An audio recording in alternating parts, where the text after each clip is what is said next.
માંગરોળ તાલુકાના કારજ ગામથી ચાખવા ગામે જવાના માર્ગે ખેતરમાં પડેલ ઘઉંના સૂકા ભૂસામાં લાગી આગ લગાડવામાં આવી હોય તેવા થઈ રહ્યા છે આક્ષેપો।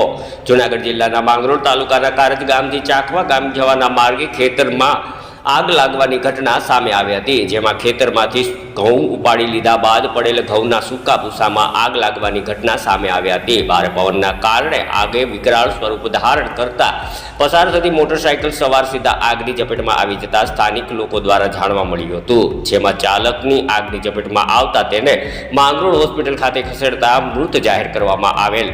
સ્થાનિક લોકો અને આજુબાજુના ખેડૂતોએ તાત્કાલિક ઘટના સ્થળે દોડી આવ્યા હતા અને આગ પર કાબુ મેળવવાના પ્રયત્નો હાથ ધર્યા હતા। ત્યારે સવાલો એ સેવાઈ રહ્યા છે કે આગ કેવી રીતે લાગી અને લાગી તો કોણે લગાવી તેવા આક્ષેપો પણ સામે આવી રહ્યા છે। હાલ તો સમગ્ર મામલે ઉચ્ચતર તપાસ હાથ ધરે તો જ સત્ય હકીકત બહાર આવે તેવી લોક માંગ ઉઠવા પામી છે। Bureau report, Nitin Parmar, Junagadh Mangrol.